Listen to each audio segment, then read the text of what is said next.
आज इस वीडियो में हम सप्तवर्गीय बल निकालना सीखेंगे कि सप्तवर्गीय बल कैसे निकाला जाता है। सबसे पहले हम ये जानते हैं कि सप्तवर्गीय बल, इसका मतलब 7 प्रकार के वर्गों में किसी भी प्लेनेट के लिए बल की वो 7 प्रकार के वर्गों में उसे किस प्रकार से बल मिला हुआ है। तो सबसे पहले हमें ये समझना होगा कि वो 7 प्रकार के वर्ग कौन कौन से हैं, क्योंकि हमें पता है कि एस्ट्रोलॉजी में हम बहुत सारी वर्ग कुंडलियां बनाते हैं, लेकिन यहाँ पे जो हमें वर्ग कुंडलियां लेनी है वो कौन कौन सी लेनी है। D1, D2, D3, D7, D9, D12 और D30। ये हमारी वो वर्ग कुंडलियां हैं जिनमें हमें हर प्लैनेट के लिए अलग अलग बल देखना है।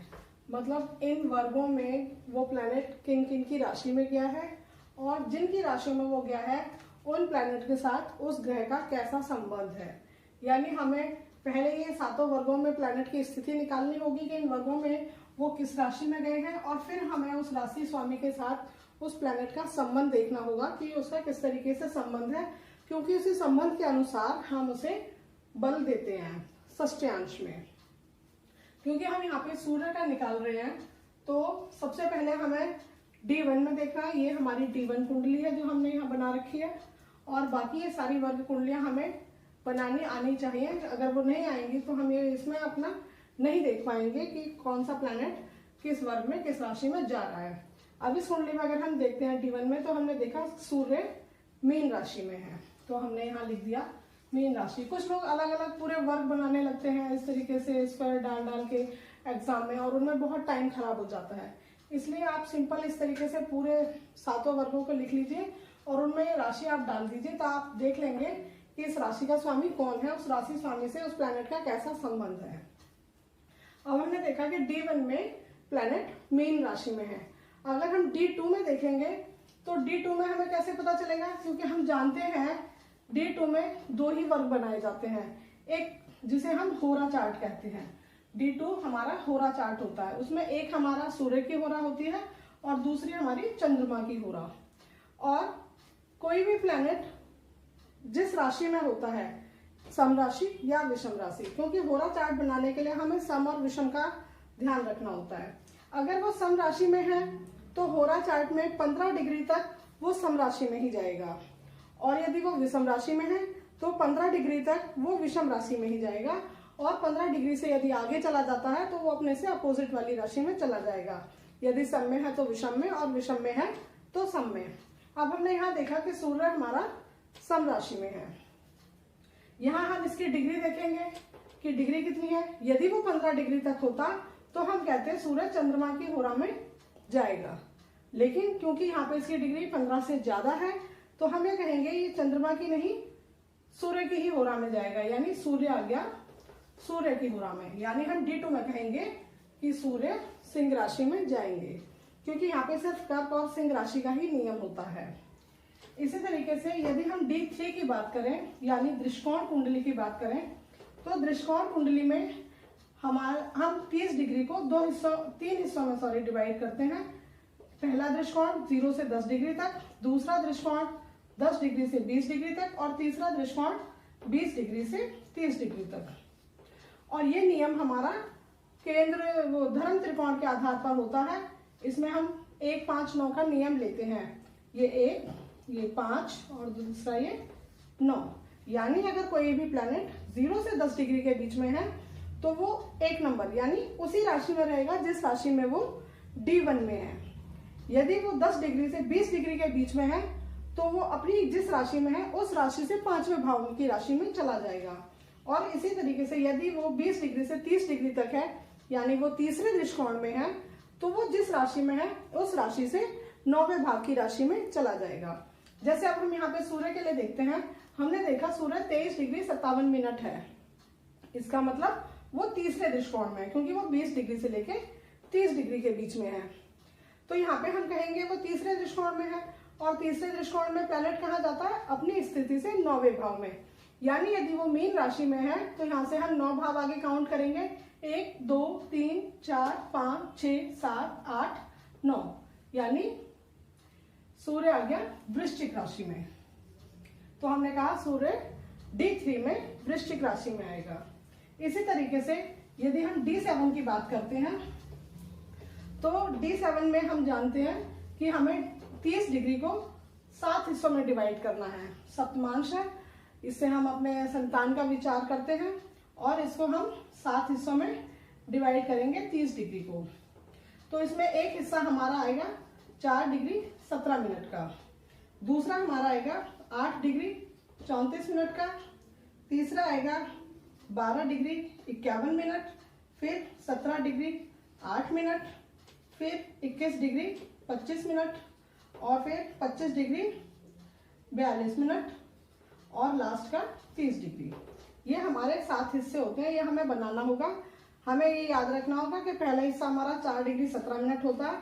अगर उसमें 4 डिग्री 17 मिनट 4 डिग्री 17 मिनट इस तरीके से हम ऐड करते जाएंगे तो हमारा ये 30 डिग्री तक पहुंच जाएगा और ये हमारे 7 हिस्से सप्तमांश के हो जाएंगे।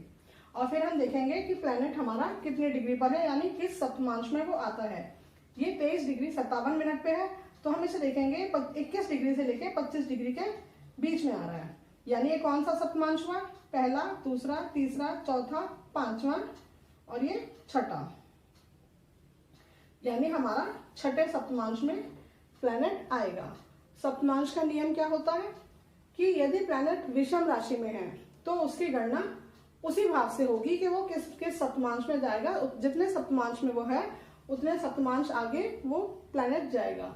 लेकिन यदि वो सम राशि में होता है तो उसकी कैलकुलेशन उससे सप्तम भाव से की जाती है। इसका मतलब यदि हमारा सूर्य मीन राशि में है तो हम इसकी गणना कि ये छठे सप्तमांश में है, हम उसके 7वें भाव से करेंगे। यानी हम कन्या राशि से काउंट करेंगे कि वो किस सप्तमांश में आता है। यानी यहां से हमने किया 1 2 3 4 5 6, यानी प्लैनेट आ गया कुंभ राशि में। यानी सूर्य हमारा D7 में कुंभ राशि में आएगा। इसी तरीके से हम D9 के लिए देखेंगे कि D9 में प्लैनेट किस राशि में जाता है। D9 में हम 9 हिस्सों में डिवाइड करते हैं अपने 30 डिग्री को, जिसमें हमारा एक हिस्सा आता है 3 डिग्री 20 मिनट, फिर 6 degree 40 minute, 10 degree, 13 degree 20 minute, 16 degree 40 minute, फिर 20 डिग्री, फिर 23 डिग्री 20 मिनट, 26 डिग्री 40 मिनट और फिर 30 डिग्री। ये हमारे 9 हिस्से होते हैं D9 बनाने के लिए। अब हमें D9 का हमारा नियम क्या होता है? D9 बनाने के लिए हम चर राशि, स्थिर राशि, द्विस्वभाव राशि इस तरीके से भी बनाते हैं और हम अग्नि तत्व, पृथ्वी तत्व, वायु तत्व, जल तत्व इसके अनुसार भी बनाते हैं। आपको जिस तरीके से आसान लगता है आप उस तरीके से इसे बना सकते हैं। मैं अग्नि तत्व, पृथ्वी तत्व के अकॉर्डिंग बनाती हूँ। जैसे यहाँ पे हमने देखा कि सूर्य हमारा 23 डिग्री 57 मिनट है, तो हम किस नवांश में आएगा? ये 1 2 3 4 5 6 7 23 डिग्री 57 मिनट नहीं, 8वें नवांश में आ गया।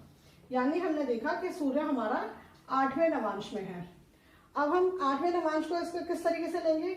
यदि हमारा प्लैनेट अग्नि तत्व राशियों में होता है तो हमने देखा अगर वो पहला नवांश है तो मेष राशि में जाएगा, दूसरा नवांश है तो वृषभ राशि में जाएगा, तीसरा नवांश है तो मिथुन राशि में जाएगा। इस तरीके से हम डालते हैं यदि प्लैनेट अग्नि तत्व राशि में होता है।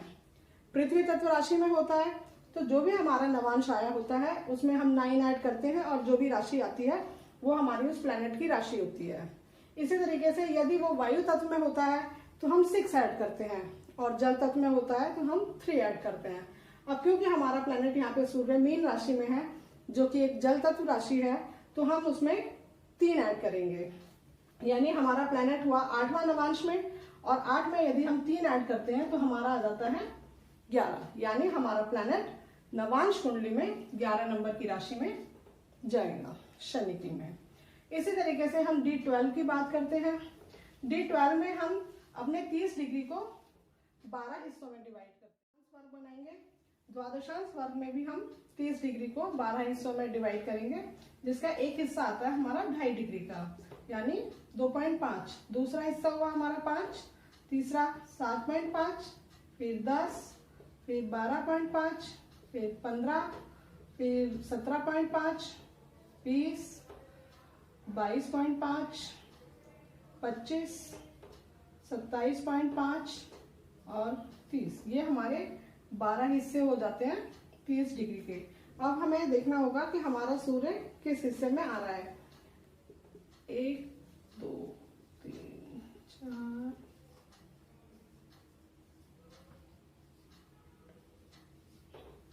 यानी हमारा आएगा ये 10वें हिस्से में, क्योंकि 22 डिग्री 5 मिनट तक हमारे 9 द्वादशांश पूरे होते हैं और हमारा प्लेनेट है 23 डिग्री में, यानी हमारा प्लेनेट आ गया 10वें हिस्से में, यानी 10वें द्वादशांश में। और द्वादशांश का नियम है कि जो भी प्लेनेट जिस भी राशि में होता है, जितने द्वादशांश होते हैं हम उतना आगे जाते हैं, उसमें ना हमें सम विषम लेना होता है, ना कोई भाव आगे पीछे लेना होता है।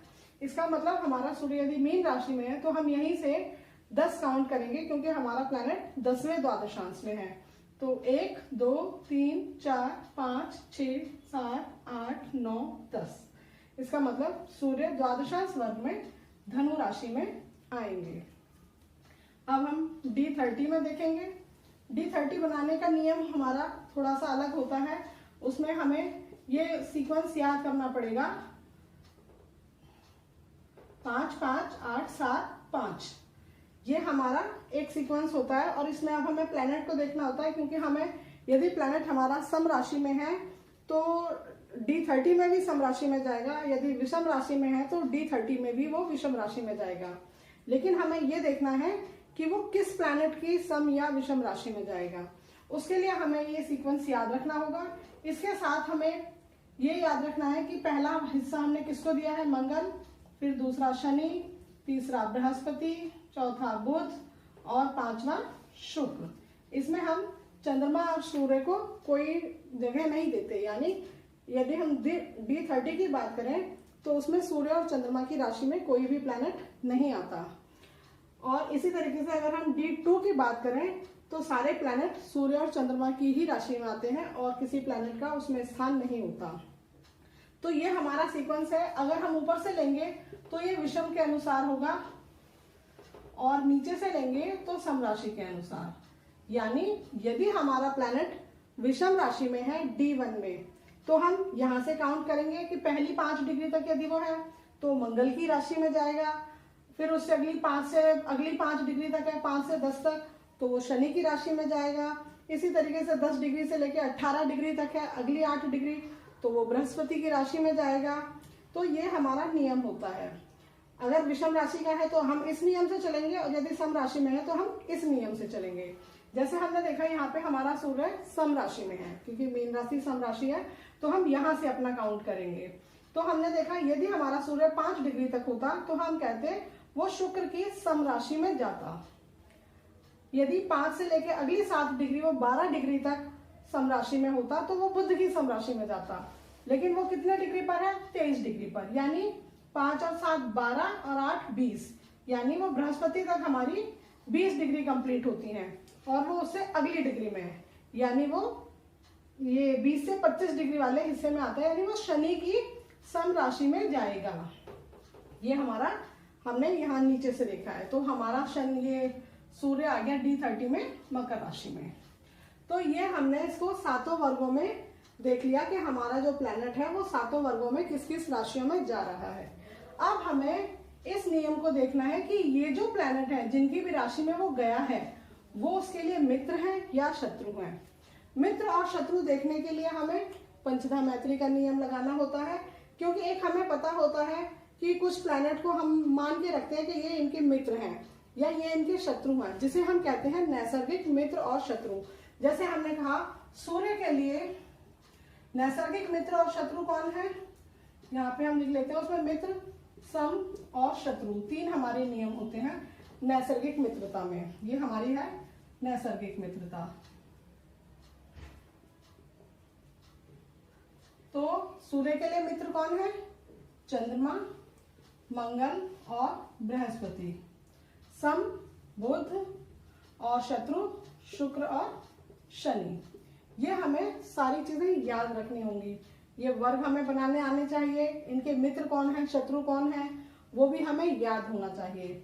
इसी तरीके से दूसरी जो हमारी मित्रता आती है वो हमारी आती है तत्कालिक, यानी जो प्रत्येक कुंडली के लिए अलग अलग होती है, जो कि हमें एक नियम बताया गया है तत्कालिक मित्रता के लिए कि कोई भी प्लैनेट जिस भी भाव में होता है उस भाव से 3 भाव आगे और 3 भाव पीछे उसके मित्र होते हैं, और जो प्लैनेट उसके साथ बैठे हैं या 3 भाव से आगे गए हुए हैं वो उसके शत्रु होते हैं। इसमें हमारा सम का कोई नियम नहीं होता, सिर्फ मित्र और शत्रु का नियम होता है।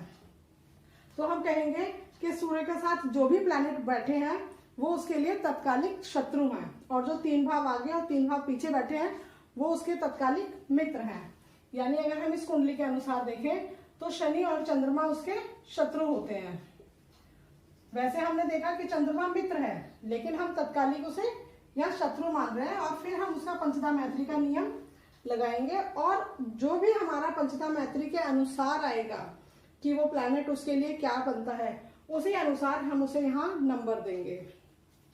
तो हमने देखा कि शनि और चंद्रमा सूर्य के लिए यहाँ पे तत्कालिक शत्रु हैं।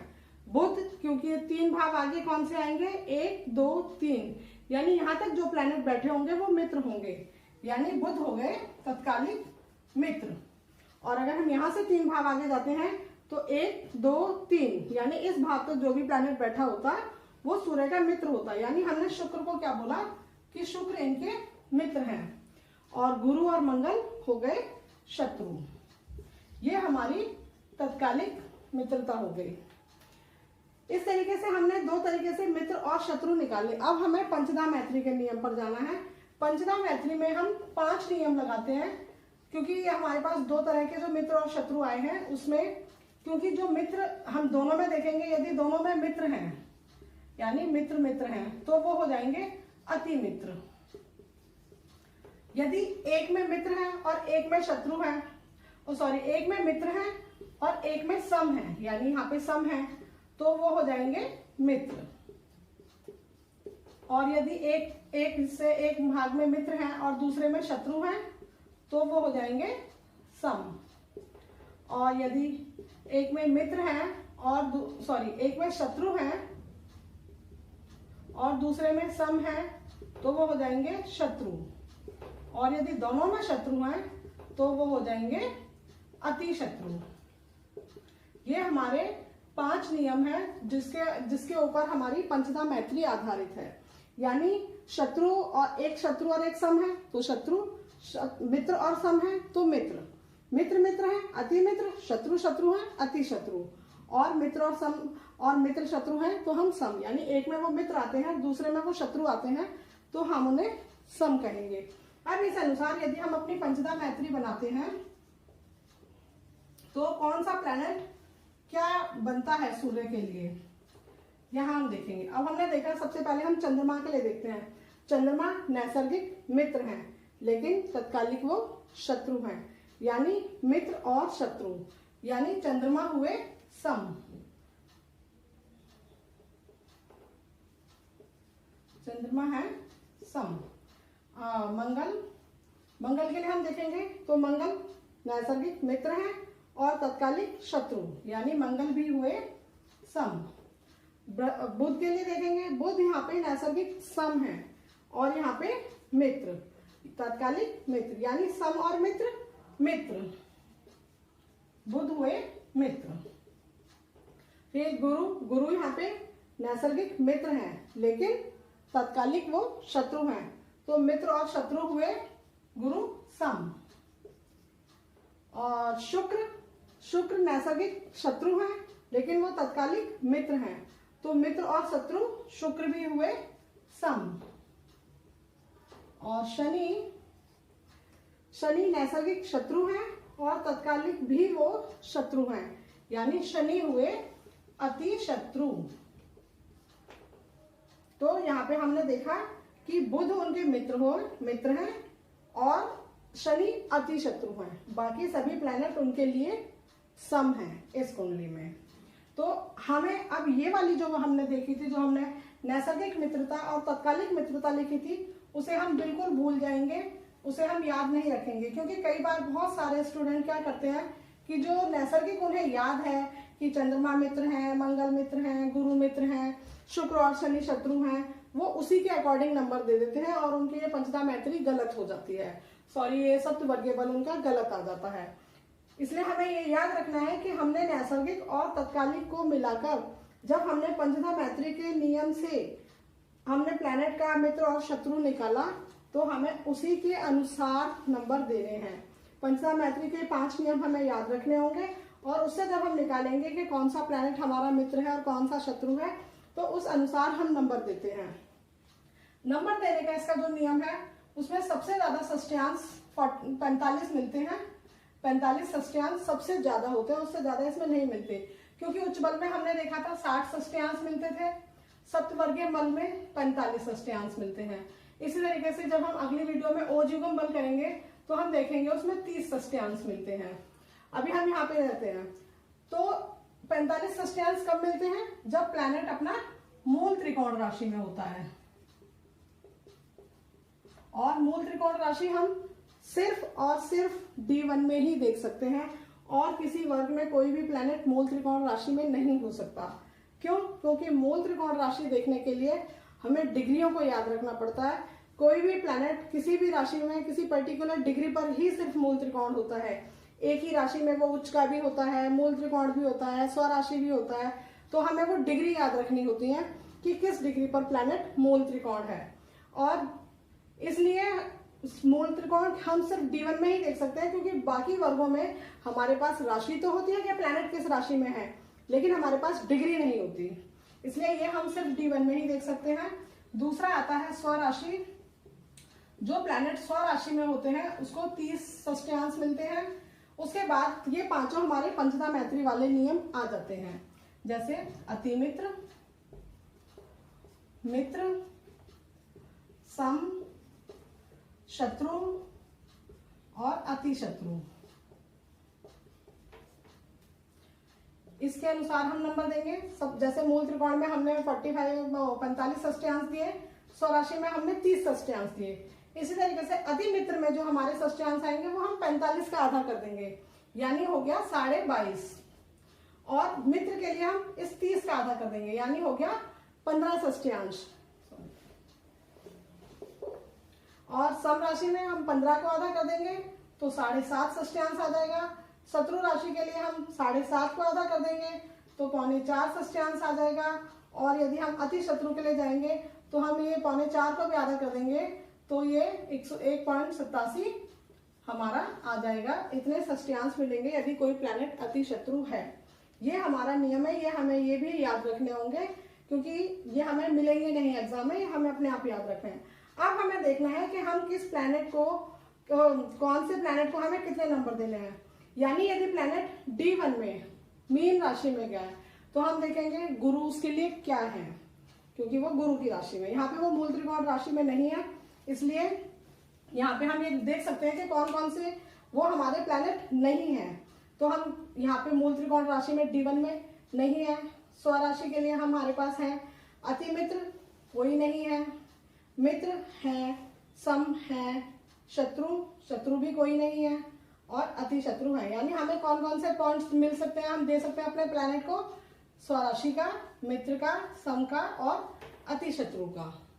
ये हम अगर पहले लिख लेंगे तो हमें याद रहेगा, हम फिर यहाँ पे गलती नहीं करेंगे। इस तरीके से अब हमने देखा कि हमारा प्लैनेट D1 में मीन राशि में है, यानी गुरु की राशि में है। तो गुरु कौन है? गुरु है सम के लिए कितने पॉइंट्स दिए हैं? 7.5। इसी तरीके से अगर हम D2 में देखें तो वो सिंह राशि में यानी स्वराशि में, स्वराशि के लिए कितने पॉइंट बताए गए हैं? 30। अब हम D3 में वो वृश्चिक राशि में है, मंगल की राशि में। मंगल कौन है?